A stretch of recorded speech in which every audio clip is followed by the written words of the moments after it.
ចូលឆ្នាំខ្មែរប្រពៃណីជាតិខាងមុខនេះផលិតកម្ម Sunday មានកិត្តិយសបញ្ចុះតម្លៃពិសេសជូន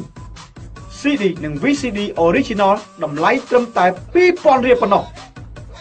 CD មានគុណភាពល្អកុំភ្លេចណារុះរាន់ជាបានគ្រប់គ្នាកុំឲ្យឱកាសដ៏ល្អនេះកាត់បងផុតទៅឲ្យសោះសូមអរគុណ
ស្រាបៀរគុណភាពកម្រិតកំពូល ឈ្នះមេដាយមាសពីពិភពលោក Transformer ដណ្ដើមជនជាតិអាល្លឺ